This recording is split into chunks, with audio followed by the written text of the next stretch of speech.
Como é bom sermos amparadas, acolhidas, recebidas em amor. Quero agradecer o convite aqui da pastora Edna. E eu acho que esse formato de chá, ele proporciona isso, casa, né? Proporciona relacionamentos. Como a irmã que cantou. Tem uma graça de Deus nesse lugar. Tem uma graça silenciosa, sabe? Um convite para sentar à mesa. Um convite para olhar nos olhos. Quantas vezes, no meio da correria, no meio de muito Marta, Marta.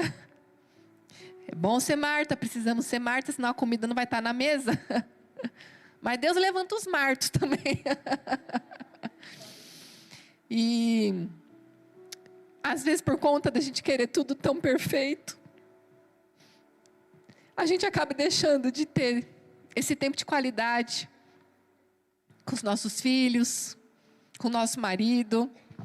Ou às vezes, aquilo que a gente acha que é bom para nós, a gente faz para o outro, achando que vai ser bom para o outro. E de repente, não é bom para o outro como a gente imaginou que ia ser. A pessoa às vezes se chateia e você fica, meu Deus, mas por que a pessoa está brava comigo? E você fica brava com ela porque, na verdade, você fez o seu melhor. Às vezes é falta disso. Falta de mesa. Falta de relacionamento na sua casa. Hoje nós vivemos uma geração que muitas vezes o filho come no quarto, a mãe come sozinha, o marido come no sofá assistindo. Um está no celular, não sei na onde, o outro está no celular em outro cômodo. E às vezes, normal, a gente vai chamar alguém da nossa casa, se mora, por exemplo, num sobrado, a gente manda até um WhatsApp para o nosso filho que está lá em cima no quarto. E no que diz respeito a uma comunicação rápida, necessária, vem almoçar, o almoço está pronto, onde está tal coisa, tudo bem. Mas, muitas vezes, a tecnologia tem afastado familiares, a tecnologia tem trazido uma distância emocional. E aí, às vezes você só consegue conversar com o seu marido pelo WhatsApp. Conversas difíceis, às vezes vocês não conseguem ter olho no olho. E eu creio que hoje Deus vai restaurar mesas na sua casa. Deus vai restaurar tempo de comunhão. Sabe por quê? Porque não tem cura sem comunhão. Não tem cura no isolamento. Primeiro, que nós somos curadas através da nossa comunhão com o Pai. A comunhão com o Pai é que nos cura. A comunhão com o Pai é que nos alinha. A comunhão com o Pai é que nos restaura. A comunhão com o Pai é que sinaliza para nós aquilo que está errado. Porque nós muitas vezes trilhamos caminhos e sem perceber vamos saindo do trilho que Deus tem para nós. Como eu disse, às vezes a gente acha que está fazendo o que é certo. Mas às vezes você está fazendo da maneira errada. Porque muitas vezes nós não temos a paciência de esperar. Nós não temos a paciência de ouvir do Senhor qual é o direcionamento que Ele tem para nós. Não. Você já vai lá no grupo, coloca, vomita e pronto. Você quer correr apagar, mas já era, alguém já viu. Quem nunca fez isso? Ou uma palavra que você falou e que ela não volta atrás. E que se você pudesse, você ia lá e tirava aquela palavra, você engolia aquela palavra. Quantas de nós já não fizemos isso? Mas também não podemos paralisar na culpa. Na culpa do que erramos, na culpa do que não deu certo, na culpa do que fizemos num dia mal, na culpa do que fizemos num dia de muito Marta, Marta, de muita ansiedade, de muita agitação. Graças a Deus que nos ajuda a retornar ao caminho. Graças a Deus que as misericórdias dele se renovam a cada manhã. Você já parou para pensar o que seria de nós sem essa graça, sem essa misericórdia que tanto nós necessitamos? A gente que é meio crente de véia, a gente acaba esquecendo que a gente precisa dessa graça. Porque a gente pensa assim: não bebo, não fumo, não falo palavrão, uso minha saia no tamanho certo, não uso decote. E a gente começa sem perceber, é muito sutil o espírito da religiosidade. Sem perceber, a gente começa a já se achar um pouquinho superior àquela pessoa que tem os pecados dela mais expostos. Porque os nossos também existem, só que às vezes eles estão escondidinhos nessa capa da religiosidade. E muitas vezes, nós não percebemos que nós precisamos dessa graça. Precisamos da graça do Senhor para ser filha. Vocês que são filhas de pais vivos, como é difícil o relacionamento com pai e mãe. Ah, casamento então? Aí você casa achando que a coisa vai melhorar, que você vai ser livre. Talvez você tenha tido um pai autoritário, um pai que te proibia, um pai que realmente era duro com você. E você casou para ser feliz. Você casou para ter sua liberdade. E aí, cadê essa tal liberdade? É porque, na verdade, de certo, a liberdade total, ela não existe. Nós dependemos de regras sociais. Nós dependemos de regras relacionais. Se nós queremos viver a vida abundante que Deus conquistou na cruz por nós tão sacrificialmente, nós precisamos, vez ou outra, calar os nossos desejos, calar a nossa vontade, aprisionar um pouco a nossa liberdade. Casamento é isso. Outro dia uma moça me fez uma pergunta na caixinha de perguntas: como eu posso ser livre no meu casamento? Eu falei: oi? Acho que está no lugar errado. Porque casamento é uma só carne. Não tem como você se livrar do outro pedaço.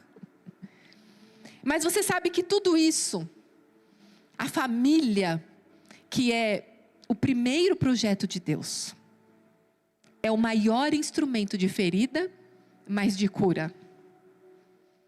E a família contribui para que nós possamos ser formados à imagem e semelhança de Cristo. Na relação de Deus como Pai, Deus como Filho, Deus como Espírito Santo, nós vemos uma família.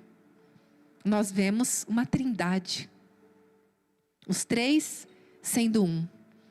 Um corpo familiar pode ter 10, 15 integrantes nessa família, aquelas que tiveram muitos filhos. Mas é um só corpo. A igreja pode ter 200, 300, 500 pessoas, 1000, milhares. É um só corpo. E a Bíblia diz que no final dos tempos seria pai contra filho, filho contra pai, guerras, violência, a igreja dividida. E é isso que nós temos visto hoje. Mas nós estamos aqui para entender o chamado de Deus para a nossa vida, para que nós possamos fazer a diferença.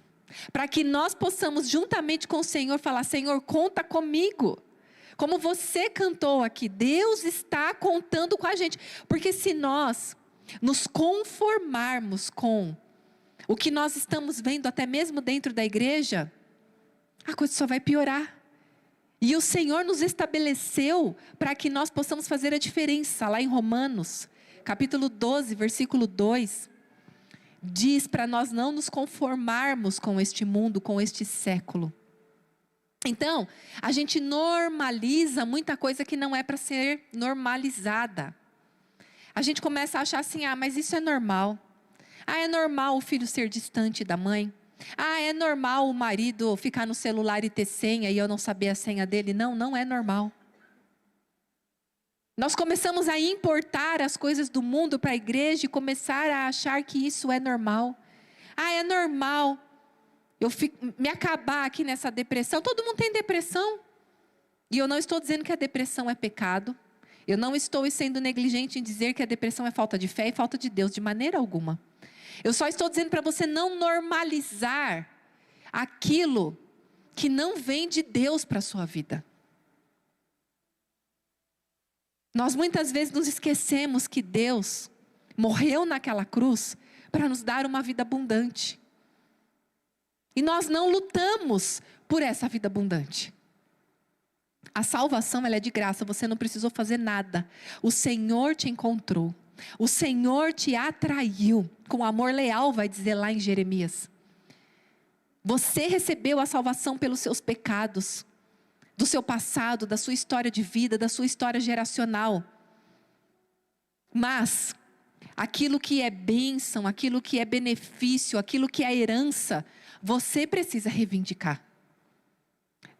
Aqui quem já estudou direito, ou quem conhece um pouquinho sobre leis, ou uma pesquisa que você der no Google, você vai saber que se você não for contada numa herança do seu pai ou da sua mãe, se você não reivindicar aquela herança, você não vai receber aquela herança, ainda que você tenha direito por ser filha. Você precisa reivindicar, você precisa lutar pelos seus direitos. Tem uma passagem na Bíblia, se eu não me engano é João Batista dizendo que o reino de Deus é tomado à força. Então, essa coisa de eu vou ficar deitada em berço esplêndido, eu vou ficar aqui descansando e esperando a coisa se movimentar à minha volta, não vai dar muito certo. Porque quanto mais apática você fica, quanto mais paralisada e passiva você fica, mais o diabo continua agindo através das pessoas à sua volta. Distanciamentos, nós temos visto muitos distanciamentos, e as pessoas, elas inclusive se incomodam com proximidade. Talvez algumas de vocês que chegou aqui, que não faz parte dessa igreja, ou que não conhece próximo a algumas pessoas, encontros pequenos, você não gostou muito do formato. Você falou, não, sentar numa mesa com gente que eu não conheço e ter que puxar assunto. Eu era essa pessoa. Eu tinha medo de relacionamentos. Eu tinha medo de conversar com as pessoas. Eu queria me esconder. E olha o que Deus faz. Deus coloca a gente no lugar em que a gente mais teme. Porque não é na força do nosso braço. É no direcionamento dEle, de acordo com o propósito dEle, para a glória dEle. Ele pega aquele que nada é, e Ele transforma para a glória dEle. Então eu não conheço a sua história de vida, mas eu posso dizer com convicção, sem medo de errar, Romanos 8, 28 para a sua vida. Todas as coisas, não é uma ou outra, não. Todas as coisas que já aconteceram na sua vida, todas as coisas que estão acontecendo agora na sua vida, todas as coisas que irão acontecer no futuro, na sua vida, cooperam para o bem daqueles que amam a Deus e que são chamados segundo o seu propósito. Essa parte final do versículo faz toda a diferença. Mas vamos entender esse versículo. Hoje pela manhã, quando eu orava e falava, Senhor, qual a palavra? O drama do pregador. Qual a palavra, Senhor? Porque por mais que nós tenhamos inúmeras experiências, por mais que eu ministre há 10 anos, por mais que eu já tenha experiência, inclusive de ministrar, de pregar, eu quero entender o que Deus quer falar para cada igreja. É minha responsabilidade entender o que Deus quer ministrar em cada coração. E hoje Deus não me deu esboço. E aí é mais desespero ainda para o pregador. Que a gente, como assim se der um branco? E Deus ficava falando ao meu coração, Romanos 8, 28. Romanos 8, 28. Além de um outro versículo que daqui a pouco eu já vou ler. Mas primeiro eu queria ministrar sobre Romanos 8, 28. Então você precisa entender que todas as coisas cooperam. Ou seja, quando você entende que todas as coisas cooperam, a primeira coisa que você vai parar de fazer é parar de reclamar, mulher. Para de reclamar do que está acontecendo na sua vida. Às vezes o que está acontecendo na sua vida é só o megafone de Deus, ou às vezes o megafone da vida, do caminho, dizendo: para tudo, você está indo para um lugar de derrota, você está indo para um lugar de desastre. Em 2012, isso aconteceu na minha vida. Eu sou cristã desde os meus 5 anos de idade. Minha mãe se converteu e eu passei a frequentar igrejas com ela. Daqui a pouco eu já volto na minha história, se der para entrar aqui, se o Senhor me direcionar a isso. Mas eu não morava com a minha mãe assim, diretamente. Esporadicamente eu ficava alguns períodos com a minha mãe, e nesses períodos que eu ficava com ela, nós estávamos sempre à igreja. Então a minha mãe, ela servia no ministério, ela era entregue a tudo relacionado a trabalho, a missões, e eu sempre vi ela muito envolvida com isso. E eu também comecei a me desenvolver, de querer servir desde pequena, de querer ajudar desde pequena. Então eu sempre tive um coração de servir a Deus com muito amor. Mas eu achava que eu amava a Deus. A outra parte desse versículo diz: todas as coisas cooperam para o bem de quem? De todos? Não. Daqueles que amam a Deus. E aí é uma chave. Às vezes você lê esse versículo e não presta atenção em cada característica e cada ensinamento que ele traz. Lá em João 14, se eu não me engano, Jesus vai dizer enfaticamente: quem me ama me obedece. O filho obedece ao pai. O filho obedece o pai que ordena. O próprio Jesus diz: a minha comida é fazer a vontade daquele que me enviou. O que representa a comida para nós, gente? Sustento. Vida. Se a gente não comer, a gente morre. A gente pode ficar em jejum, tem uns períodos certos, mas ninguém pode ficar sem comer a vida inteira. Então, o que Jesus estava querendo dizer? O meu sustento é fazer a vontade daquele que me enviou. Isso é muito profundo, gente. Isso é muito profundo. Por quê? Porque nós vivemos uma vida cristã, às vezes meia boca, às vezes razoável. A gente até ora, a gente até lê a Bíblia, a gente canta, a gente vem à igreja, a gente até ajuda uma irmã ou outra. Mas, muitas vezes, nós não temos uma vida de intimidade com Deus e de uma dependência rendida ao Senhor de tal forma que quando a coisa começa a mexer na nossa vida, a bagunçar, o barco começa a balançar, nós possamos ir para o Senhor e falar: Senhor, que é isso? O que está acontecendo? Eu não estou entendendo nada, mas eu confio em Ti. Quem aqui faz isso, gente? Difícil? A gente começa a murmurar, começa a reclamar, começa a culpar o outro, começa a se ver como a herói da história, a vítima. Porque eu fiz tanto por ela, porque eu fiz tanto por ele, porque sempre eu cedo, porque sempre eu faço. E a gente começa a reclamar e jogar toda a responsabilidade sobre o outro. A culpa é do outro. Eu não tenho nada a ver com isso, eu fiz tudo certo. Eu sou a crente da família, eu sou a boazinha. Eu sou sempre tão maravilhosa. O meu marido é que é ruim. O meu marido é que precisa mudar. Os meus filhos é que são uma peste. E aí você começa a terceirizar a responsabilidade de mudança que deve partir de você. Gente, a tua casa pode estar bagunçada pelo menos por 3 motivos. Primeiro, pelas tuas próprias mãos, porque Provérbios 15, se eu não me engano, vai dizer que a mulher tola, ou 14 ou 15, a mulher tola derruba a sua casa com as suas próprias mãos. Então, pode ser por causa das tuas palavras. Sabe que a gente arruma um bocado de problema com as nossas palavras, gente? A gente arruma. A gente fala a hora que não é para falar. A gente murmura, a gente reclama, a gente atrai coisa ruim com as nossas palavras, porque a gente começa a falar: nada dá certo para mim mesmo. Porque devo ter atirado pedra na cruz, é certo disso. Ah, porque Deus não me ama, porque Deus não se importa comigo. Ah, porque eu sou uma pobre, porque eu sou coitada, porque eu não tive oportunidade. Ah, bom é para aquela lá que ganha isso, que ganha aquilo. E você começa a atrair negatividade, porque a Bíblia diz o seguinte, eu só estou citando Bíblia aqui, você está vendo, ó. Por que eu estou falando isso? Lembra? Quem ama a Deus, obedece a Deus. Como que você sabe qual é a vontade de Deus? Salmos vai dizer, ensina-me a tua vontade, ó Senhor. Você não sabe qual é a vontade de Deus para a sua vida? Peça para Ele te ensinar. Porque existe uma vontade global, soberana sobre nós, como igreja de cristãos e filhas, certo?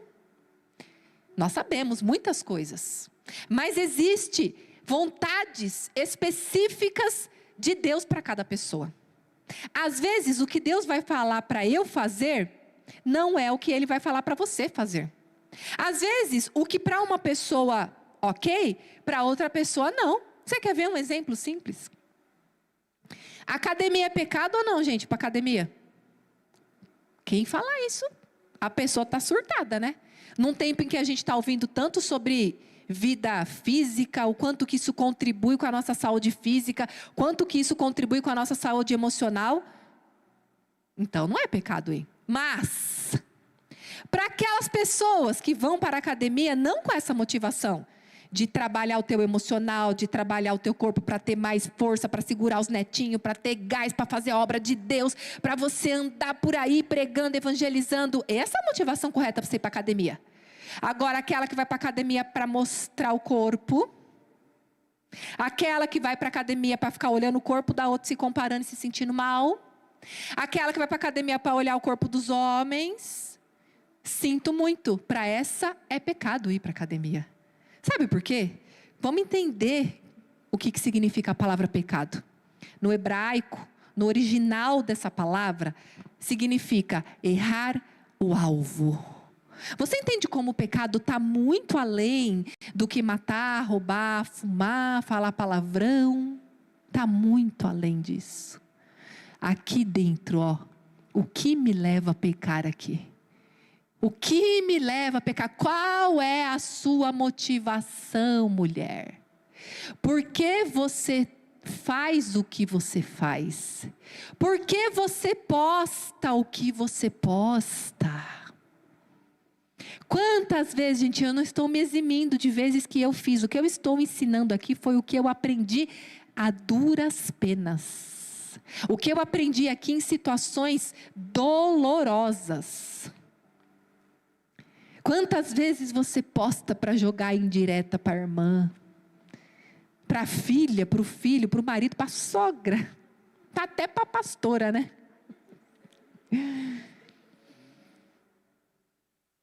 Deus vê o coração. A gente gosta daquela passagem onde o profeta Samuel, lá em 1 Samuel 17, se eu não me engano, ele vai ungir Davi como rei. E ele chega lá, ele não sabe ainda quais dos filhos ele vai ungir. E quando estão os filhos ali, menos Davizinho, quando estão os filhos ali, ele acha logo que é os 3 primeiros irmãos lá, Eliabe, Samar, os caras fortões, forte na guerra, experimentado na guerra, batalhador, fala, com certeza esse é o ungido do Senhor, é isso que Samuel diz. E Deus diz a Samuel, Samuel, não atente para a aparência, porque eu vejo o coração. E é lindo ver isso na história de Davi. Quando Deus está falando sobre o coração puro de Davi, sobre um coração que está escondido atrás das malhadas, fazendo o que ele foi chamado a fazer, rejeitado pelo pai, pelos irmãos, que não tinha nem sido contado para estar lá, na filinha lá dos irmãos. Mas essa mesma passagem serve para a gente perceber que ele não vê a aparência, ele vê o coração. A aparência de santa, a aparência de erguer as mãos, a aparência de ser uma mulher de Deus, é muito bom a gente receber esse elogio. A pastora Roberta é uma mulher de Deus, mas a minha família precisa falar se eu sou de verdade uma mulher de Deus. Eu preciso ter convicção no meu coração, diante do Espírito Santo, que de fato eu sou uma mulher de Deus. Não o que o outro vê pela rede social, porque tem muita gente que pode enganar na rede social. Tem muita gente que pode enganar aqui no púlpito. E eu sempre tive essa consciência de que eu nunca ia ser aquilo que eu não sou. Eu nunca ia ensinar aquilo que eu não já fiz. Tanto que às vezes eu falo verdade até demais. Eu peco pelas tantas verdades que eu falo. Que aí a outra pessoa fica chateada, né? Porque a verdade dói. É verdade, gente. A verdade dói. Mas tem um versículo que diz que a verdade liberta. E conhecereis a verdade. E a verdade te libertará. E Jesus é a verdade. Então, nós precisamos passar tudo pelo crivo do Senhor. Senhor, coloca o teu espelho diante de mim. A gente não quer ver. Por quê? Porque é fácil só a gente apontar para o outro. Foi isso que eu fiz a vida inteira, gente, antes de iniciar um processo de cura, lá em 2012. Até 2012 eu vivi uma vida de religião. O meu marido é isso, o meu marido é aquilo. A outra é ruim. Eu, como coitada de mim. Fiz tudo por ela. Ó, como eu sou boazinha. Ó, como eu sou a sofrida. E eu não via que eu estava derrubando a minha casa com as minhas próprias mãos. Então, tua casa pode estar desorganizada por suas palavras, por suas atitudes, pelos seus temperamentos, pelo teu temperamento, pelo teu comportamento, por várias coisas não olhadas, não trabalhadas, por várias coisas não dominadas, o controle emocional. Porque a gente também se apoia no temperamento. Eu sou assim mesmo, eu falo mesmo. Então eu sou brava mesmo, é o meu jeito de ser. Quem quiser que me engula, quem não quiser que se afaste. Que defesa, que casca, que armadura. Você pode ter um temperamento um pouco mais, vamos dizer assim, agressivo. As coléricas são assim. Mas isso não é desculpa para você deixar que isso fira as pessoas à sua volta. Deus colocou essa característica em você e não vai mudar. Existe uma agressividade numa pessoa que ela é colérica, mas isso pode ser colocado para o seu trabalho, isso pode ser colocado para vendas, isso pode ser canalizado para ser uma advogada. Você entende? Deus colocou essa característica que às vezes você não gosta mesmo em você, porque tem a ver com o teu propósito. Eu sou da chorona, a melancólica, aquela que leva tudo para o lado pessoal, aquela que tudo é profundo, aquela que no passado era a mimizenta. Ai, não posso falar nada com ela, né? Nossa, tem que pensar. Gente, é horrível viver com pessoas assim. É horrível viver com pessoas assim, não é verdade? Só que às vezes você é essa pessoa e não percebe. Eu era essa pessoa e não percebia. Só que o que acontece? Eu tenho uma alma muito sensível. Só que quando eu me conheci, e com a ajuda do Espírito Santo, porque aqui não é nada você sozinha, com a ajuda de Deus, com autoconhecimento, você buscar ler livros, ler a palavra, assistir ministrações, palestras, conhecimento, para te ajudar a entender, a se ver, a perceber algumas coisas. Aí você vai entendendo e com a ajuda do Espírito Santo você vai dominando. Então o meu trabalho exige que eu seja uma pessoa sensível. Você imagina que alguém vem me contar uma situação e eu falo, minha filha, isso não é nada. Perdeu um filho? Minha filha, conheço uma que perdeu 4. O que vai adiantar para aquela pessoa que está com aquela dor saber que uma outra pessoa está pior que ela? Gente, dor não se põe em balança. Não se compara a dor. Dor é dor e ponto. Nossa, mas tem gente que é assim. Outro dia eu ouvi uma moça falando, Roberta, paguei com a minha língua. Porque eu metia a lenha, eu descia a lenha em quem ficava mal e postava luto pelo meu cachorro. Aí a mulher, gente, é um cachorro. Nossa, que absurdo. Que a mulher não faz mais comida porque perdeu o cachorro. Ficou em depressão porque perdeu o cachorro. Ela falou, até eu ter um cachorro e perder um cachorro. Falou, Roberta do céu, o que foi aquilo? Ela falou, eu me vi na cama uma semana por causa do meu cachorro. Falei, sim, porque eles não são iguais, filhos. Óbvio que não. Também, vamos ter noção, né, gente? Que tem um povo que está sendo outro dia, gente. Morei num apartamento um tempo, aí saí no corredor ali do apartamento. E a mulher tinha um cachorro igual o meu. A gente sempre batia papo e tal. Naquele dia ela estava sem um cachorro. E eu, cadê o... Falei o nome do cachorro, né? Porque ela trata sempre pelo nome, como filho, assim, então. E eu, cadê o fulano? Guarda compartilhada, tá com o pai. Gente, o mundo tá diferente, né? E você tem que fazer a normal, né? Nesse caso, né, gente? Né? Porque tudo agora também você pode, né? Aí eu, que legal, né? Dá uma saudade, né? Assim. Então, assim, não tanto, né, gente? Mas, ok. Mas o que eu quero dizer com isso? Dor é dor. Cada um sente a dor, porque viveu. Tem uma passagem bíblica, essa aqui eu quero ler também com vocês. Vocês não precisam abrir, não, tá? É 2 Coríntios 1, versículo 4.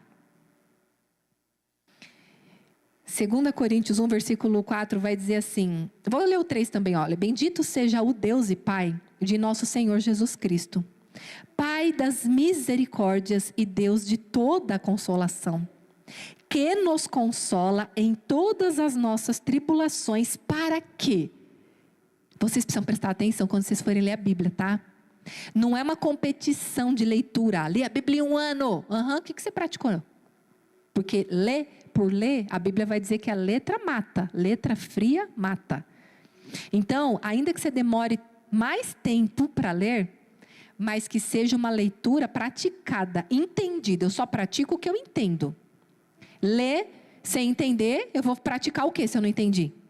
Então, esse versículo tem essa chave aqui, ó. Para quê? Então, Deus nos consola com um objetivo.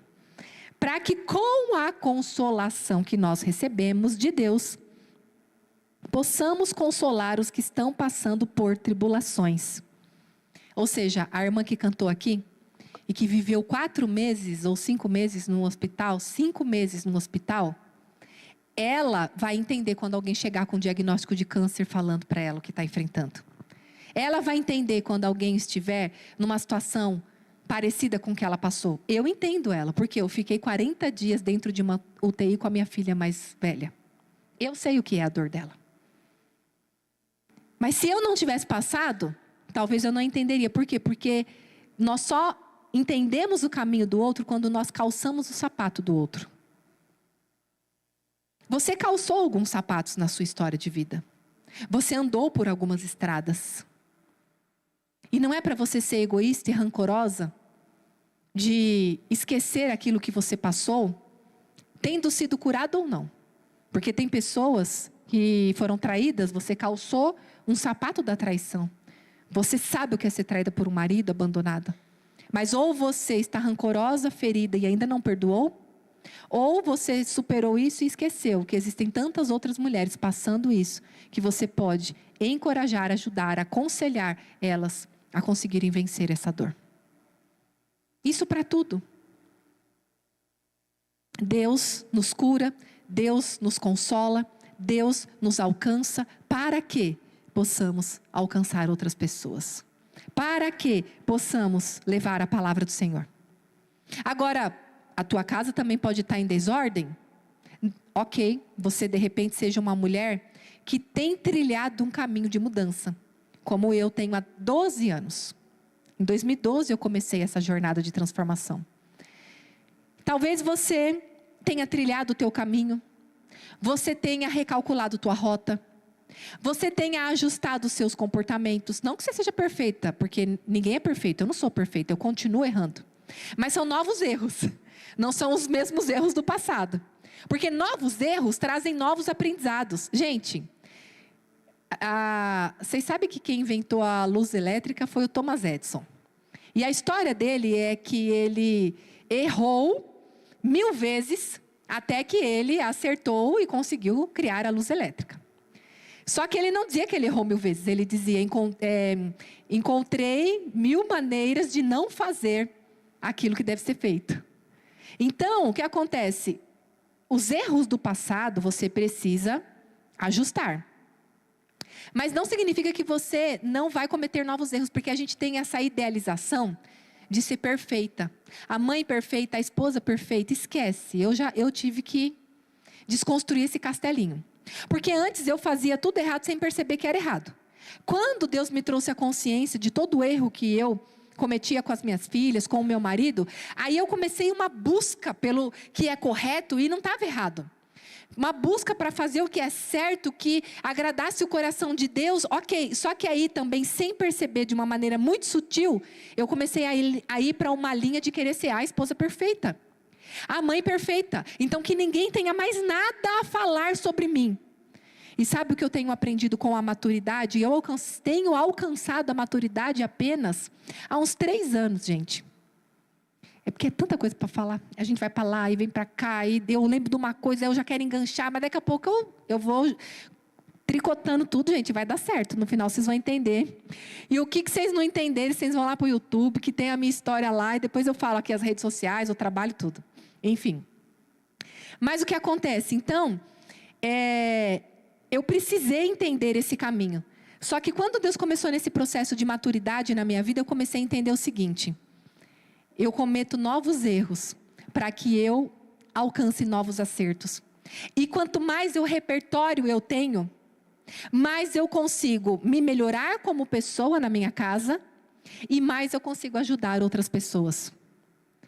Freud vai dizer assim, que a gente só leva alguém até o lugar onde a gente já foi. Então, quanto mais você caminhar em direção a Cristo, se melhorando como pessoa, como esposa, como mãe, como filha, como profissional, como irmã em Cristo, mais você vai levar outras pessoas a esse lugar, entende? Mas não significa que você não vai errar. Por que eu estou falando isso? Para você tirar um peso das suas costas, querida. Tira esse peso de que você... Então, agora eu entendi, agora eu me coloquei no caminho, então agora eu vou fazer tudo certo. Busca acertar sim. Mas quando Deus quer te ensinar coisas novas, quando Deus quer expandir a tua mente, quando Deus quer te levar a um novo nível, você vai cometer novos erros.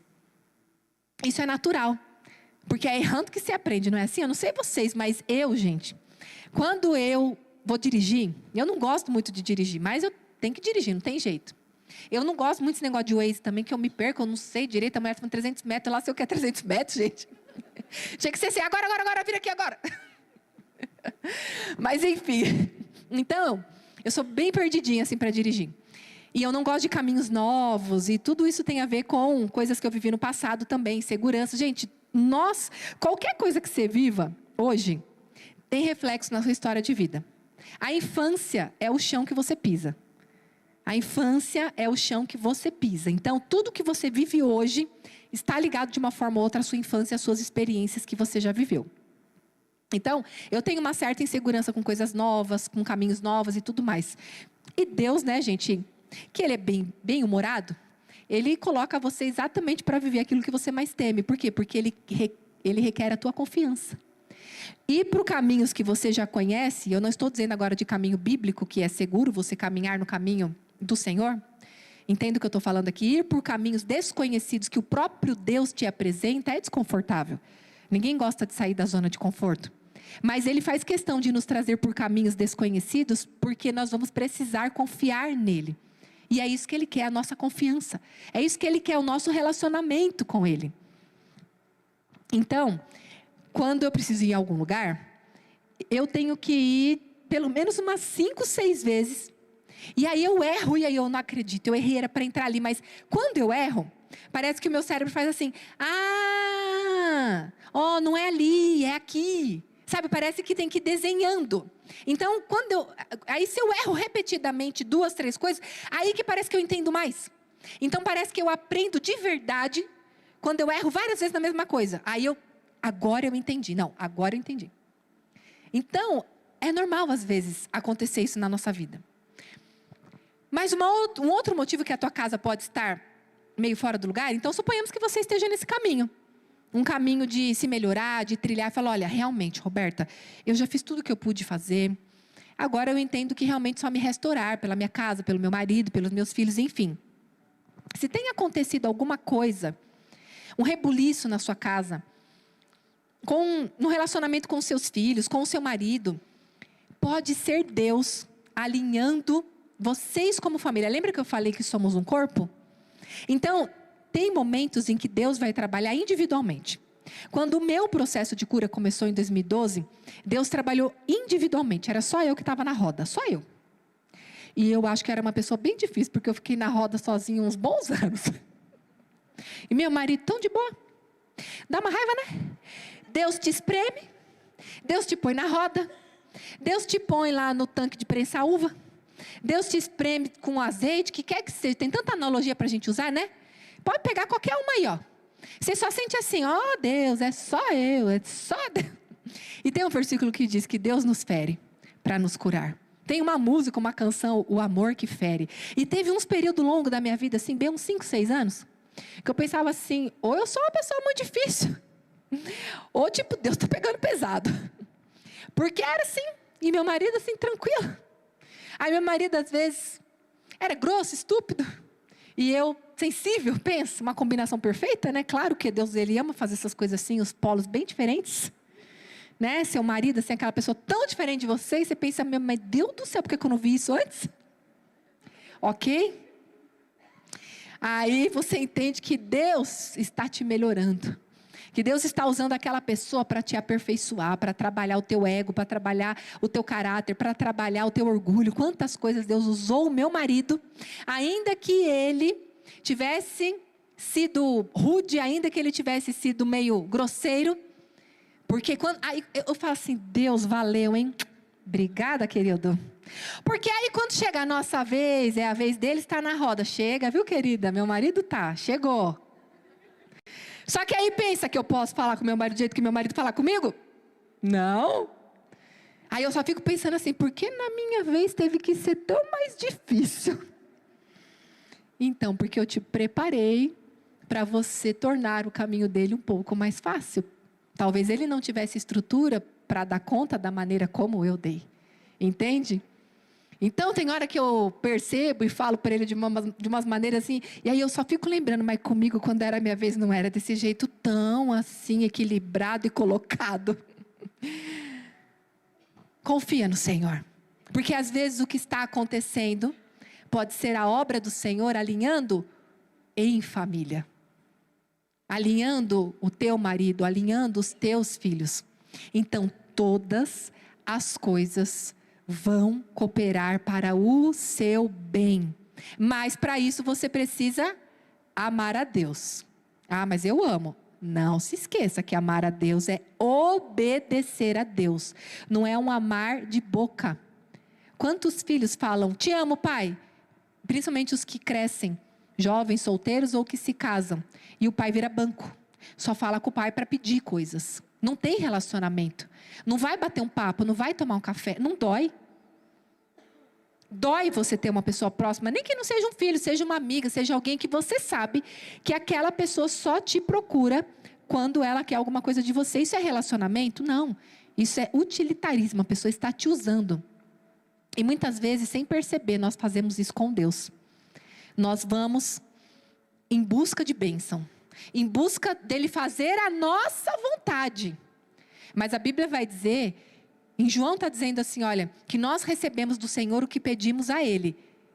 Podia parar aí, né, o versículo. Aí você, a Bíblia está dizendo que nós ganhamos do Senhor o que nós pedimos. Mas o restante do versículo diz, se pedirmos segundo a sua vontade. Não leia a Bíblia na metade. Não tenta adequar a Bíblia para o que você acha que é melhor para você. É profundo. Cristianismo real é profundo. Eu sempre tenho dito isso nas igrejas que eu vou, porque desde uns 3 anos para cá, Deus está me amadurecendo. E Deus me fez entender o seguinte, filha, eu venho buscar uma noiva. Nós proclamamos isso, que Cristo, nós somos a noiva de Cristo. Cristo é o noivo e Ele vem nos buscar. Amém? Mas, Deus falou ao meu coração, você já viu criança casar? E eu assim, só lá na festa junina, né, Jesus? Brincadeiras à parte, respeitando as igrejas que não concordam com festas juninas em escola, né? Não as festas juninas pagãs de santos, enfim. Mas eu, às vezes, tenho esse humor meio ácido. Então, eu entendi o recado, tipo, eu venho buscar uma mulher adulta. Criança não casa. Noiva é mulher adulta. Então não adianta você ficar, Maranata, ora vem Senhor Jesus, se você ainda permanece uma criança por dentro. Uma menina birrenta. O marido fala, não, você fica de bico, hoje também não tem. Criança. Teu filho fala uma coisa, você briga com o teu filho, parece que é 2 crianças brigando. Criança. Nossa, a irmã nem olhou na minha cara. Criança. O prato dela está maior que o meu, o irmão serviu ela, não serviu a mim. Criança. Criança Ah, não quero fazer. Não vou, não quero, ninguém vai me obrigar. Criança que não faz o que as pessoas pedem, né? Criança faz o que quer. Eu quero brincar, agora eu quero isso, agora... Não, adulto faz o que tem que ser feito ainda que não queira. Você não quer trabalhar, você precisa trabalhar porque os boletos chegam, né, querida? Então, adulto faz o que não quer fazer, porque precisa fazer. Só criança que faz o que quer. Então, que nós possamos crescer. É esse o chamado de Deus para a nossa vida. E eu queria encerrar com o versículo onde eu talvez conte um pedacinho aqui da minha história para você entender esse todo. Você está vendo o final, mas existe o início para dizer que é possível. Jeremias 30:17 vai dizer: farei cicatrizar o seu ferimento e curarei as suas feridas, declara o Senhor. Porque a você, Sião, chamam de rejeitada, aquela por quem ninguém se importa. Esse versículo praticamente resumia a minha identidade. Eu era chamada de rejeitada. Eu me sentia rejeitada. Eu me senti rejeitada a minha vida inteira. Eu era aquela que sempre senti que ninguém se importava comigo. Com motivos? Com motivos. Mas ficar nesse lugar não me fazia ser a mãe que eu deveria ser a esposa que eu deveria ser e ser a filha de Deus que Ele fez eu a ser. E viver essa vida abundante que o Senhor conquistou para mim. Vida abundante não é vida 100% feliz, 100% tudo dando certo. Não. Lembra, Jesus disse: no mundo tereis aflições, mas tem de bom ânimo. Eu venci o mundo, nós estamos com Ele. Mas a minha história de vida caminhou para que eu me sentisse dessa maneira. Então, você não tem que invalidar o que você viveu. Você precisa curar o que você viveu. Permitir o Senhor curar. Ressignificar a tua história para você chegar nesse ponto de entender como eu trouxe aqui para você anteriormente. Mas vamos lá, na minha história, como começa? Minha mãe perdeu a mãe dela aos 9 anos de idade. Porque quando a gente conta de nós precisamos começar a contar dos nossos pais. Lembra que a Bíblia vai dizer o Deus dos seus pais? Então, nós precisamos conhecer o Deus que é o nosso Deus. Não o Deus dos nossos pais, porque o Deus dos nossos pais pode ser um Deus para eles, um Deus severo, um Deus algoz, um Deus vingativo. Esse era o Deus da minha mãe. Esse foi o Deus que eu aprendi da religião. Mas não era um Deus pai, não era um Deus amoroso, não era um Deus que disciplina, mas uma disciplina em amor. E eu precisei conhecer esse Deus da minha vida, não o Deus da minha mãe, embora eu seja extremamente grata por Deus por minha mãe ter me apresentado o Evangelho, o Senhor. Só que a gente vai permitindo o Senhor ajustar aquilo que precisa ser ajustado. Então a minha mãe era uma filha entre 9 irmãos, 9 filhos. A mãe dela morreu, ela tinha 9 anos de idade. Os filhos mais velhos tocaram sua vida. Ela ficou de casa em casa, mora em orfanato, mora num lugar, naquela época, minha mãe nasceu no ano de 64. Então naquela época, trabalhava, criança trabalhava para poder comer, para poder viver nas casas. Tinha gente rica que pegava criança para isso. Então ela viveu nesses contextos. Uma irmã dela morava no Rio de Janeiro, uma outra irmã dela morava na Grande São Paulo. E vez ou outra ela ficava um pouco com essa irmã. Quando dava ruim lá com a irmã, ela ia para outra e assim ia. Essa irmã do Rio de Janeiro trabalhava num restaurante muito conhecido, muito famoso na época, nos anos 80. Minha mãe trabalhava de garçonete. Uma menina de 15, 16 anos de idade. E o dono desse restaurante era 20 anos mais velho do que a minha mãe. Ela tinha 16 anos, ele tinha 36. E ele tomou a minha mãe com violência, violentou ela e ela engravidou de mim nesse contexto. Então você imagina, uma menina de 16 anos, sem pai, sem mãe, grávida de um contexto de um abuso, uma violência mesmo, íntima.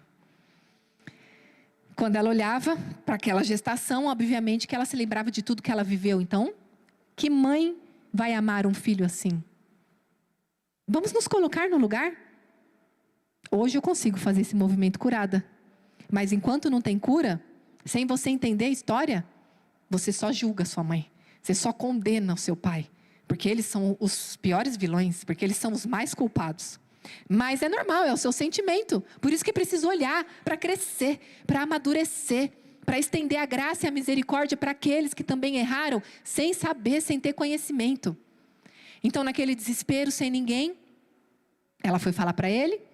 E ele diz: tá louca? Deu dinheiro para ela abortar e ela tentou o aborto. Mas ali já havia o sopro do Espírito em mim. Então minha mãe contava que o aborto não deu certo. Mas naquele contexto, imagina, ela desesperada, ela pensou: vou falar que a Roberta é filha de um outro homem. Lembra lá na Grande São Paulo que tinha uma outra irmã dela? Vizinha dessa irmã dela tinha uma jovem senhora que gostava muito da minha mãe, que tinha uns filhos. E um dos filhos, minha mãe tinha uns beijinhos ali com ele, sabe? Um tereco-teco. A minha mãe, então, simulou uma situação de se encontrar com ele, de se relacionar com ele, para fingir que ela engravidou dele aquele dia. Só que já estava eu lá na barriguinha da minha mãe. Aí passou uns meses, ela: tô grávida. Ele: oi, como assim? Isso aí não é meu, não. Vai, vem, vai, vem. A mãe desse homem, que era uma mulher muito boa, acredito que aconselhou ele a registrar, ele deu o nome, mas não me criou. Viveu a vida dele, casou, teve filhos. Então, o pai que eu achava que era o meu pai... Para que novela? Vai lá pro YouTube, Roberta Sara. 5 horas de testemunho dividido, para você não cansar. E aí, ela deu a mim para essa mulher cuidar, a mãe desse homem. Graças a Deus, porque a minha mãe era uma criança, não era cristã, não tinha apoio de ninguém. Então, o que seria de mim, vítima de uma violência sexual? Então, você imagina, quando ela olhava para mim, ela lembrava daquilo que ela viveu. Então, Jesus encontrou minha mãe e começou um processo ali, né? Salvação. Naquele tempo, a gente está falando de 86. Não tinha conhecimento emocional. Então, tudo era diabo, tudo era demônio. Então, a minha mãe fumava, parou de fumar, bebia, parou de beber, falava palavrão, parou de falar. Mudou o linguajar, agora é glória a Deus, aleluia, sangue de Jesus tem poder, queimar ele, está amarrado. Tudo bonitinho. Muda o exterior, mas não muda o interior. Por quê? Porque também não tinha conhecimento. Aí o que acontece? Até a pipoquinha chegando aí, a comida, a novela está tão boa, o filme está tão bom que, vamos lá. Mas não deixe de prestar atenção aqui não, que é o arremate, hein? Aí, vocês vão me desculpando aí que eu vou tendo umas pausas assim, porque eu me distraio. Eu falo que eu preciso, gente, ir num neurologista, alguma coisa que eu acho que eu tenho TDAH, porque eu tenho um negócio de déficit de atenção, assim, que eu me distraio facilmente quando tem movimento. Aí vocês vão me entender. Então, fiquei com essa minha avó. Minha mãe conheceu Jesus com 5 anos de idade, só que minha avó tinha uma outra religião. E a minha mãe, naquele momento, sem conhecimento nenhum, ela me tomou para morar com ela por conta mesmo dessas questões religiosas, mas só que ela ainda não tinha uma estrutura. Ela não tinha se casado, ela não tinha mudado de vida, ela simplesmente estava ali naquele processo de conhecer a Deus. E ela me levou para morar com ela. Sim, louvo a Deus, porque talvez eu não conhecesse o evangelho da maneira que eu conheço hoje, se minha mãe não tivesse me levado para morar com ela. Só que assim, me levou para morar com ela mais ou menos. Porque eu morei, nem me lembro, mas muito pouco com ela. E ela, como não tinha condições de ficar comigo, então, algumas pessoas que ela conhecia se ofereciam para ficar comigo. E ali, muitas dessas casas que eu morei, eu fui vítima de abuso sexual. Então, tudo de ruim que você pode imaginar, assim, aconteceu na minha vida no passado, lá quando eu era criança. Naquela época também, a gente não tinha acesso a telefone. Quem tinha telefone fixos, mais de 40 aí, vai lembrar, isso era coisa de rico. Então, não tinha acesso, eu não tinha como falar com a minha mãe, contar o que estava acontecendo. Então, eu ficava meses sem ver a minha mãe. Tudo isso, quando mandava mensagem para mim do quê? Ninguém se importa com você. Lembra do versículo que eu li? Aquela a quem ninguém se importa. Ninguém se importa com você, ninguém está vendo a sua dor. Talvez você se sinta assim hoje. Talvez você já se sentiu assim um dia. Ninguém vê a sua dor. Ninguém se importa com o que você sente. E é verdade, as pessoas não se importam mesmo, gente. E daqui para frente vai piorar cada vez mais, porque o mundo está cada vez mais egoísta. Mas existe alguém que vê. Existe alguém que se importa. E existe alguém que pode curar e transformar tudo isso. Jesus. Isso você não pode esquecer. Não é para focar no que o diabo fez na sua vida. Você tem que focar no que Deus pode fazer. Quando eu conto minha história, tem gente que não entende. Eu falo assim, minha querida, eu falei 1 hora. Você me viu lá feliz, você me viu com 5 livros ali, você viu meu marido gatão, você viu minhas filhas lindas, você viu minha história toda linda. Aí a pessoa chega para mim e vem assim, coitada dela, sofreu tanto, né? Querido, coitada não. Eu não sou coitada, eu sou a personificação da glória de Deus. Eu existo para testemunhar que Deus faz. Deus cura, Deus restaura, Deus transforma, Deus muda a sua história. Porque o que conta é como termina, não como começa. Olha a diferença. Entende? É isso que você precisa fazer com a tua história. Você não é vítima. Você foi vítima. Enquanto criança eu fui vítima. Porque vítima não pode se defender. Hoje, como adulta, eu não sou mais vítima. Porque eu não estou mais vivendo aquilo que eu vivi no passado, entende? Só que muitas vezes, como criança que sofreu, nós paralisamos na dor da criança e continuamos a nos comportar como vítima. Mas você, mulher, cresceu. Fisicamente, o que você precisa crescer agora é emocionalmente e espiritualmente. Então, voltando lá para a história da minha mãe. Quando eu estava com 11 anos de idade, e eu ainda tinha contato com essa minha avó, que não é avó de sangue, mas foi a que me criou até os meus 5 anos. O meu pai realmente, que era o meu pai, que eu acreditava ser o meu pai, não tinha muito contato com ele, só de vez em quando que eu via quando eu estava na casa da minha avó. E essa época, quando eu estava com 11 anos de idade, foi uma época que aconteceu exatamente isso. Eu vi ele dando carinho para uma filha que ele tinha, uma meia-irmã minha. E eu voltei da casa da minha avó chorando muito. Nessa época eu estava morando com a minha mãe. E eu me lembro que eu desesperadamente... Mãe, ele não me ama, mãe. E eu tinha um senso de rejeição muito forte. Porque toda a história que eu vivi me sinalizou rejeição. Eu nunca fui amada, acolhida, nunca fui... Que linda, que isso, que aquilo. Por isso que é tão importante nós fazermos isso com os nossos filhos.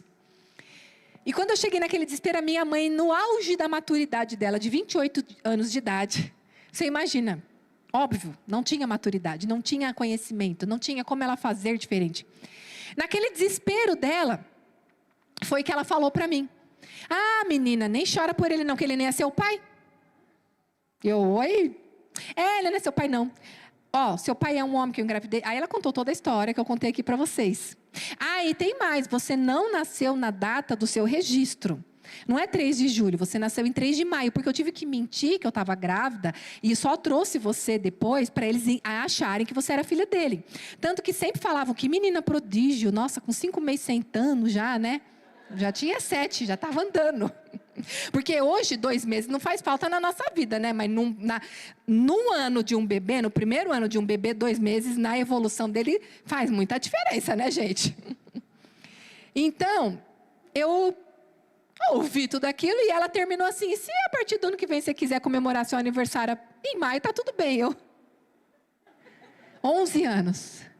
Ninguém consegue dar conta disso. O que o inconsciente faz? Abre uma gaveta e joga lá. Abre o porãozinho e fala, só que não dá para lidar com isso aqui agora não. Fechou. Minha mãe recebeu a salvação, mas não recebeu a cura nas emoções. Por isso que hoje, a minha mensagem maior é cure as suas emoções. Não se contente só com a salvação, porque só a salvação ainda te coloca numa condição de continuar fazendo os bons estragos aqui na sua geração.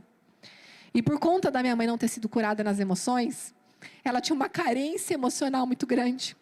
Uma dependência emocional de homem absurda. Claro, hoje, como terapeuta, eu entendo tudo. Mas o que eu, como criança, tinha a ver com a história? E tem. A gente, como filho, acaba recebendo muito impacto dos erros dos pais. Então, ela se envolveu com um homem que estava preso. Ela adquiriu o vírus do HIV.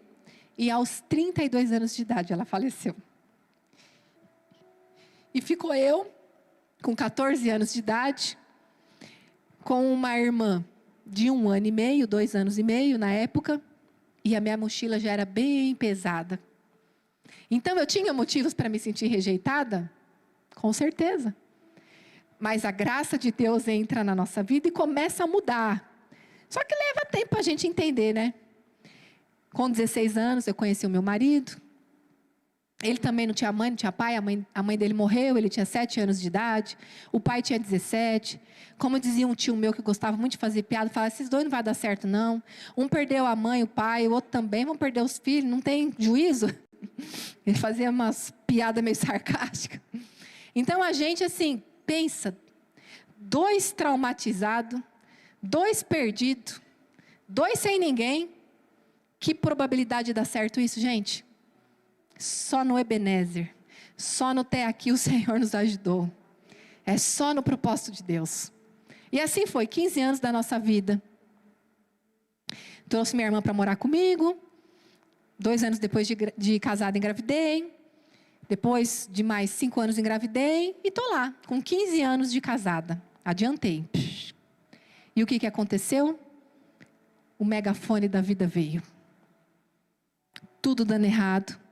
Casamento acabando, brigas e brigas, tanto que minha filha mais velha hoje está lá sofrendo nas terapias dela para trabalhar tudo isso, porque não se esqueça que se você começa um processo de transformação hoje, os pais que você foi para os seus filhos, vai levar um tempo para eles trabalharem. A mãe que a minha filha trabalha na terapia hoje não existe faz tempo. Mas dentro dela, ainda é vivo o que eu fiz. Cuide das suas ações. Cuide das suas palavras o quanto antes. Mas, então não adianta. O que adianta? Se está lá que... Claro que adianta. Minha filha tem apenas 23 anos, nem namorando tá. Nunca namorou e ainda não casou, não teve filho. Ou seja, ela está se curando antes de entrar numa jornada para que ela não repita os mesmos erros. Se eu não tivesse parado lá atrás, há 12 anos... Com certeza, o cenário na minha casa não seria esse cenário de transformação e de cura que é hoje. Não mesmo. Eu creio que nem relacionamento com a minha filha eu teria. Porque a gente já brigava muito. Então, sempre é tempo de você recalcular a rota. Mas como disse meu marido no caminho, quando nós víamos para cá, ele pegou uma saída errada da Raposo. Na verdade, ele não pegou a saída que deveria pegar para essa estrada de Pilar, que nós moramos em Sorocaba, e ele pegou a Raposo normal. E aí ele perdeu a saída, ele falou, não acredito. Foi 6 ou 7 quilômetros para frente, para poder fazer o retorno, para depois voltar esses 6, 7 quilômetros, ou seja, foi aí uns 20 minutos de atraso. E ele falou assim, olha, nem sempre quando você recalcula a rota, a volta é rápida. Falei, uau, é verdade. Porque levou um tempo, você entendeu que você errou. Levou um tempo, e a vida é assim. Então, eu comecei a me curar lá atrás, em 2012. Nós estamos em 2024. Hoje, minha filha tem 23 anos. Mas se eu não tivesse parado lá atrás, hoje ela não estava se curando, já com pouca idade. Evitando que os meus netos sofressem aquilo que eu comecei lá atrás, mas que não começou comigo. Lembra? Começou com a minha mãe, que com certeza começou com a mãe dela. E assim vai. Por isso que lá em Deuteronômio e em Êxodo vai dizer que o pecado... O fruto do pecado, a consequência do pecado vai até a 3ª e 4ª geração. É sobre isso. Por quê? Porque uma mãe que rejeita o filho é pecado. Um estupro é pecado. Não são coisas que Deus quis. Mas são coisas que o homem, através do livre-arbítrio, acaba fazendo. Ou conscientemente alguns, outros inconscientemente. Como no caso da minha mãe, não foi deliberado ela querer agir daquela forma comigo. Mas foi consequência do que ela tinha vivido. Então, naquele momento, em 2012, era o meu aniversário de julho. Só que não. E a crise chegou.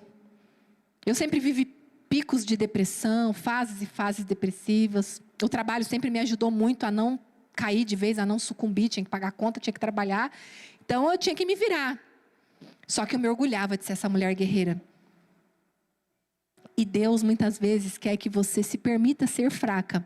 Porque quando você é fraca, aí é que Ele se faz forte em você, lembra? É na nossa fraqueza que o poder de Deus se aperfeiçoa, vai dizer em Filipenses. Então, eu precisava tirar aquela armadura de fortuna. Eu precisava tirar aquela armadura de guerreiro. 31 anos de idade, cheguei até aqui, tudo que eu passei. Nunca tomei um remédio para depressão. Oi?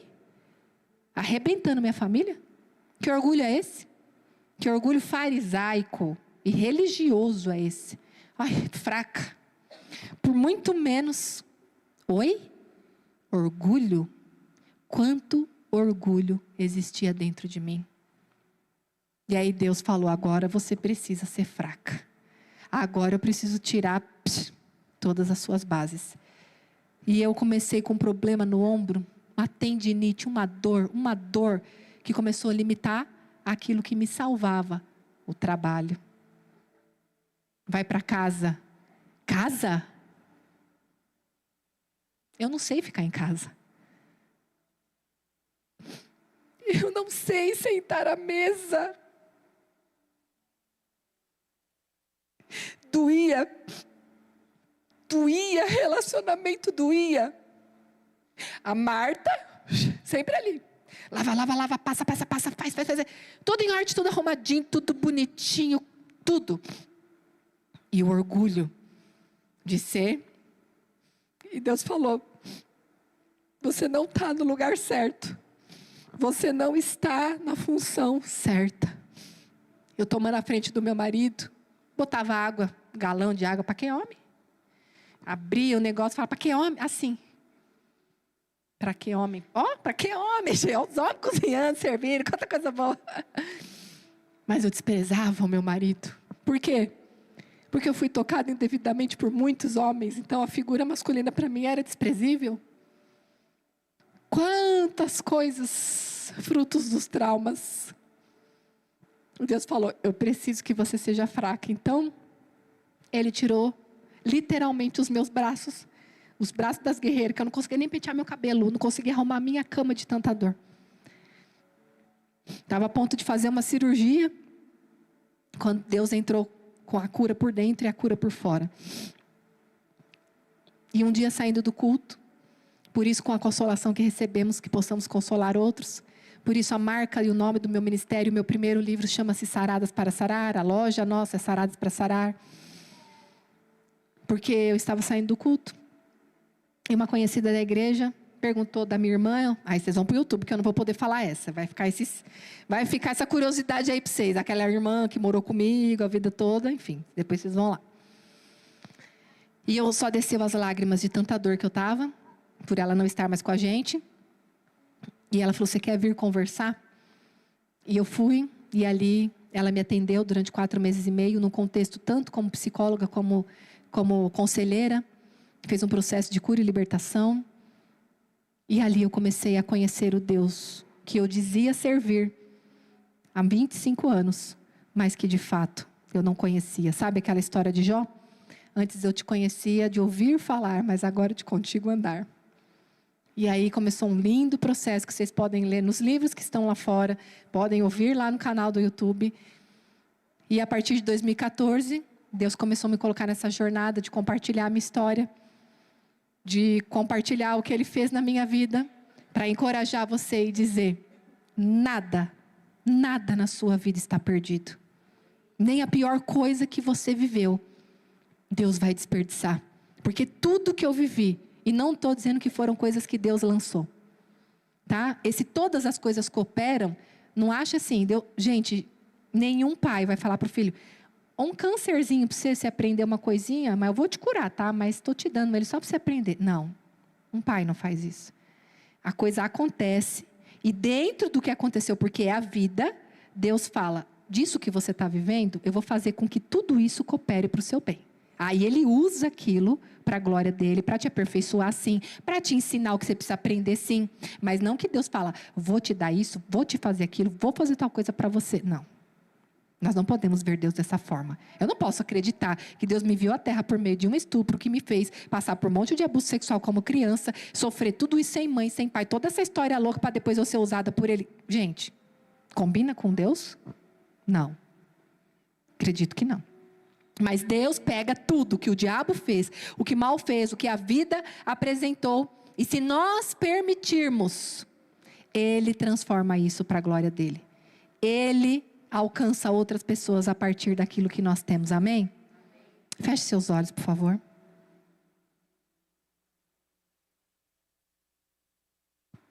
Pai, obrigada, Senhor. Obrigado por essa tarde, Pai. De acolhimento, de aconchego. Uma tarde, Senhor, de casa. Uma tarde até mesmo de um bate-papo familiar. sobre histórias de vida.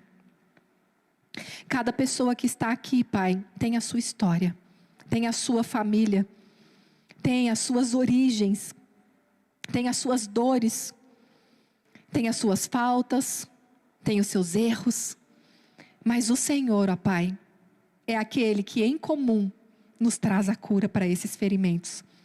Ainda que os ferimentos e as dores sejam únicas, o Senhor é o mesmo Deus. O mesmo Deus que continua curando, o mesmo Deus que continua escrevendo uma nova história. E a minha oração, Pai, é para que esta mensagem, esse testemunho que foi colocado aqui, possa ser feito, Deus, na vida das minhas irmãs. A palavra testemunho significa fazer de novo. Então, enquanto eu conto, aquilo que o Senhor fez na minha vida é estendido para que seja feito na vida delas. Então, eu oro, Pai, para que cada uma na sua história, na sua debilidade, na sua fraqueza, possa entregar tudo isso para o Senhor. Aqui eu quero ser uma voz única para elas, orando, Senhor, no Espírito e dizendo: nós entregamos a nossa dor a Ti. Eu quero que agora, mulher, você continue com os teus olhos fechados, mas que você abra a palma das tuas mãos, como se você fosse entregar algo. Sabe quando você vai entregar algo para o céu, quando você vai entregar algo para Deus? E eu quero que nessa mão, nesse momento, você comece a visualizar aí as suas perdas. Comece a visualizar os seus traumas. Comece a visualizar as suas faltas, ou até mesmo os seus erros. Talvez você tenha tido uma vida, uma infância tranquila, pais tranquilos, não passou por divórcio, tudo bem, tudo tranquilo, mas na sua vida adulta você sofreu algumas questões, eu não sei, e não importa, porque tem gente que fala: nossa, mas eu não passei um terço do que você passou. Lembra do que eu disse, dor é dor, não importa o tamanho, não importa a história. É a tua dor, então você agora vai devolver para Deus essa dor. E faz você esse movimento de colocar para cima, como que você estivesse entregando para Jesus as traições, as palavras mal colocadas, os traumas, as dores, coisas que você ouviu talvez da tua mãe, como menina burra, não vai dar em nada, feia, ou o que quer que seja. Eu não sei o que tem dentro de você que ainda te machuca. Não culpe sua mãe, não culpe o seu pai. Perdoe-os. Perdoe aqueles que te feriram, porque é isso que a Bíblia ensina. Então, que aí no teu cantinho você possa falar bem baixinho para você mesma, ou falar no teu coração em espírito com o Senhor: eu perdoo. Eu perdoo o meu pai por ele ser um homem bruto. Eu não sei a tua história. Vai você falando com Deus aí o que é. Eu só estou trazendo exemplos. Eu perdoo o meu pai por ser um homem ausente. Eu perdoo o meu pai por ser um homem religioso. Eu perdoo o meu pai por ser um homem abusivo, autoritário, controlador. Ou eu perdoo o meu pai por ser um homem muito omisso. Talvez seu pai deixasse você fazer tudo o que você queria, mas você não sentia que ele se importava com você. Perdoe sua mãe. Perdoe avós, se de repente tem avós envolvido nessa história. É uma tarde de perdão, é uma tarde de colocar aos pés do Senhor aquilo que vinha travando a sua vida até esse momento. Também é tempo de você colocar o seu medo do futuro. Talvez você já tenha feito isso. Talvez você já tenha orado, liberado perdão, abençoado. Mas você ainda teme o futuro, você teme os seus filhos. Você teme o seu relacionamento com eles, você teme que a coisa se repita. Talvez você esteja num processo já há algum tempo, como eu. Um processo de consciência, um processo de se melhorar. Um processo de amadurecer, de crescer. Mas você ainda está ali tendo que lidar com coisas que você depositou nos teus filhos. Entrega. Também entrega os erros que você cometeu. Também entrega o que você fica tentando fazer para consertar, sabe? Porque aí a gente parece que começa a ter entendimento e conhecimento, a gente começa a tentar fazer o trabalho do Espírito Santo. Sem perceber, a gente pode acelerar as coisas e tomar a frente e ferir novamente, e machucar novamente. Se esse é o seu caso, entrega essa angústia, como eu estou entregando a minha aqui hoje. Confiando que o Senhor começou a boa obra através da sua vida, e ele vai terminar na vida dos seus filhos. Ele vai terminar na vida do seu marido, de toda a sua família. Ah, Senhor, nós estamos aqui vulneráveis, dizendo que nós dependemos de Ti, Senhor. Nós dependemos do Teu conselho, nós dependemos do Teu direcionamento. Pai, acalma a nossa alma tão ansiosa. Acalma a nossa alma, Senhor, que busca, Senhor, muitas vezes fazer o que é certo, mas que mete os pés pelas mãos. Acalma nosso coração, Pai. Coloca uma paz que excede todo o entendimento e nos ajuda, Pai, a ser a filha, a irmã, a amiga, a esposa, a mãe, que nós precisamos ser com cada uma dessas pessoas à nossa volta. Que nós possamos também ser instrumento do Senhor. Que a cura que nós recebemos até aqui, e que a cura que nós continuarmos recebendo em nossa jornada, que nós possamos estender ao outro. Que nós possamos aconselhar, encorajar, que nós possamos orar junto, que nós possamos simplesmente compartilhar como eu fiz aqui. E isso já ser ali um ensinamento para outras pessoas que estão vivendo o que um dia a gente já viveu.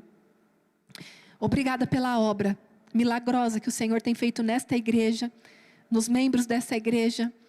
Obrigada, Senhor, pela obra milagrosa que o Senhor tem feito em casamentos, restauração de casamentos, e eu oro por isso.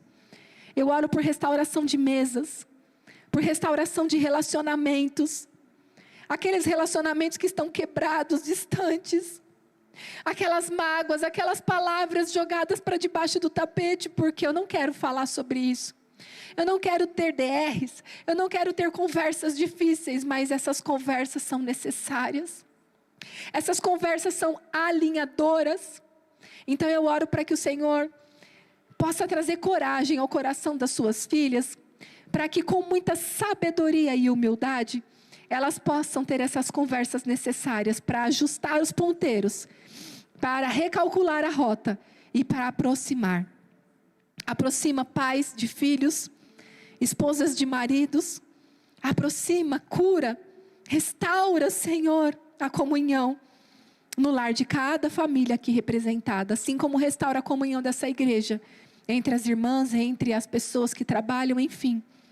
Nós te louvamos, nós te bendizemos, nós te adoramos, porque o Senhor é infinito na tua graça, na tua bondade, na tua misericórdia e no teu amor.